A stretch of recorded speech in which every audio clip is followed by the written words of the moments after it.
acabei de colocar na mesa essa quantidade absurda de componentes pra gente jogar o jogo. Eu acho que a pronúncia seria a pronúncia em inglês, acho que é Trimod, do colega Rômulo Machado, né? Ele desenvolveu esse jogo e disponibilizou em algumas plataformas de forma gratuita ou naquele sistema de pague-se quanto quer. Ele é um jogo bem interessante exatamente por essa quantidade minúscula aqui de componentes necessários. A gente joga um jogo de aventura, né, de exploração, só com 3 cartas, caso queira alguns marcadores e um dado. Essa versão do jogo ele disponibilizou com 3 missões, então a gente tem 3 conjuntos de cartas. Os conjuntos de carta, para quem perguntou aí nas mensagens como funciona, como que se organiza, deem uma olhadinha aqui em cima. Olha só, a gente tem 1, 3, por exemplo, essa aqui deve ser 2, 3, olha lá. Tá vendo? Então aqui seria 1 de 3, 2 de 3, 3 de 3. No caso, o que vocês vão ter que observar é que as missões têm essas mesmas numerações para a gente encontrar o conjunto de cartas. Né? Só que o que vai representar cada missão propriamente dita é o ícone, que nem aqui no caso, ó, do lado do 2 tem esse ícone. Então vocês vão perceber que a mesma missão tem o mesmo ícone. Se a gente for pegar outra missão, a gente também vai ter a numeração de 1, 3, 2, 3... Ou seja, 1 de um conjunto de 3, 2 do conjunto de 3, só que a iconografia muda. Olha só, isso aqui é como se fosse uma caverna. Então a gente sabe que essas 3 cartas é uma missão única. Pessoal, só para a gente se situar tematicamente nesse universo, eu estou pegando aqui a própria descrição do autor, tá? Estou lendo aqui do lado. Trimod é um jogo solo de fantasia, jogado apenas com 3 cartas e um dado de 6 lados, ou também com mais 5 marcadores opcionais. Cada conjunto de 3 cartas traz uma missão diferente, onde você deve cumprir trajetos específicos e superar desafios. Todas as suas características são resumidas em um único valor que se altera no decorrer da missão, seu modificador. Se cumprir a missão principal, você vence, mas se seu modificador chegar a -3, você perde. Aí tem mais algumas descrições de como trabalhar com as cartas, né? com os caminhos, com a missão alternativa que a gente também tem a opção de fazer, não sendo obrigatório, mas é interessante porque ela dá recursos para a gente. Essa primeira carta vai ser a carta da missão propriamente dita, tá? É a carta 1 de 3. Aqui tem a descrição da missão, aqui a gente tem o trajeto com a ordem que a gente vai ter que seguir, né, para cumprir ele. O título da missão está aqui em cima. Aqui, como a gente já descreveu, tem um símbolo representando esse conjunto de 3 cartas. Essa parte aqui de baixo são os recursos disponíveis para essa missão.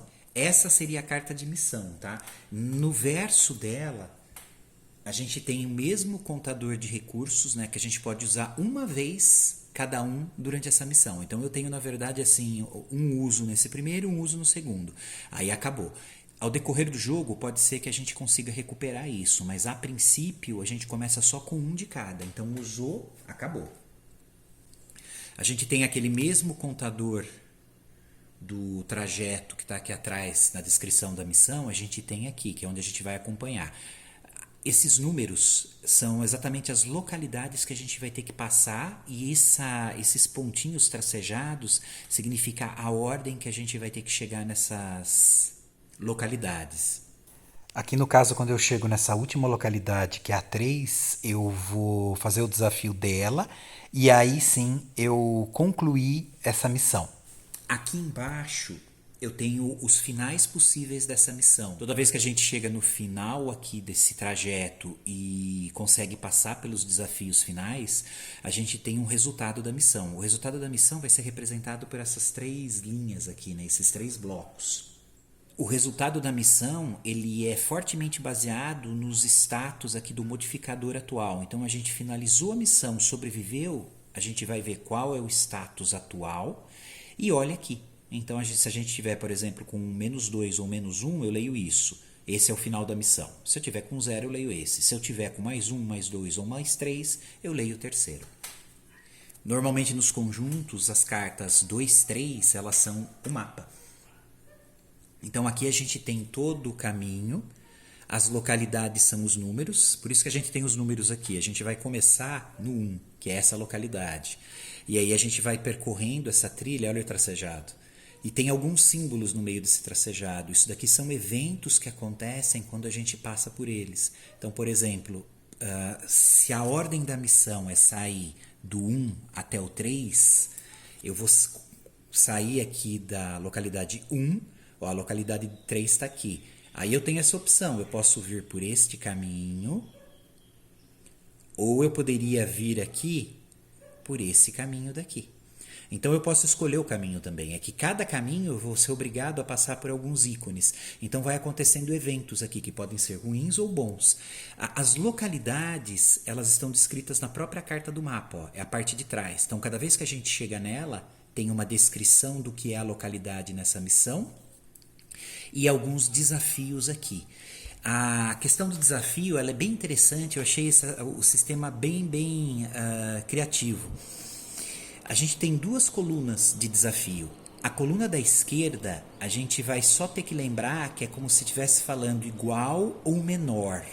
A coluna da direita, que é esse quadradinho, a gente pode falar que é igual ou maior. Então, menor que, maior que.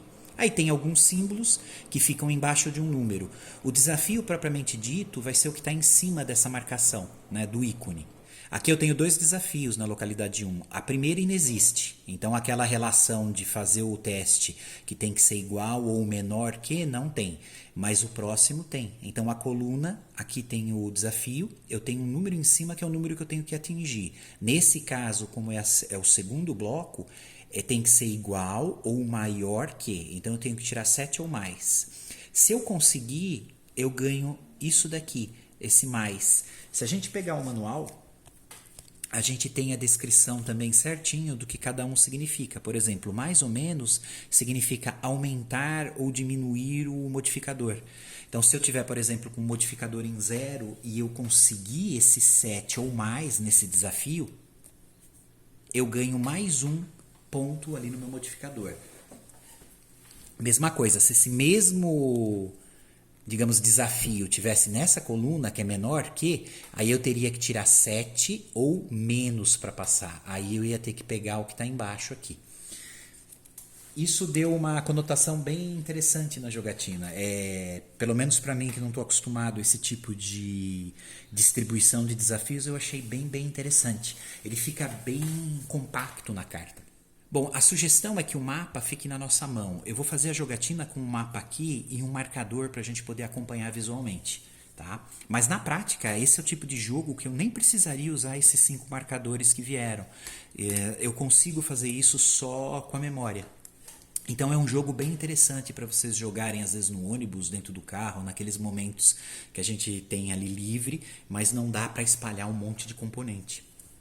Aqui do lado a gente tem os ícones de tipo de passagem para cada localidade.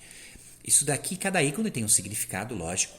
Esses 2 triângulos apontando para a esquerda, eles significam que a gente tem que resolver o desafio dessa localidade toda vez que a gente passar por aqui. Então não importa, se eu passei uma, depois eu vou passar de novo, eu vou ter que fazer de novo esse desafio. Essa seta apontando para cima significa que depois que a gente resolve o desafio uma vez, a gente não precisa mais resolver de novo. Ou seja, quando eu passo lá, eu não preciso resolver de novo. Basicamente, a gente tem 3 ícones, não tem um outro aqui, que é um círculo cortado no meio. Ali significa que eu não posso mais passar por aquela localidade depois de resolver o desafio uma vez. Então é como se tivesse um bloqueio ali. Aqui no caso dessa missão eu não tenho esse ícone. Aí na carta 3 do conjunto, a gente tem a carta de eventos, que ela é dividida também em 3 blocos, né, como se fosse 3 linhas. Os primeiros eventos, quando a gente encontra esse ícone amarelo no mapa. Olha só, se eu escolher, por exemplo, sair da localidade 1 e ir para 3, percorrer esse caminho daqui, olha, a primeira coisa que eu encontro é um evento amarelo. Aí eu vou jogar na tabelinha amarela aqui e ver qual é o evento.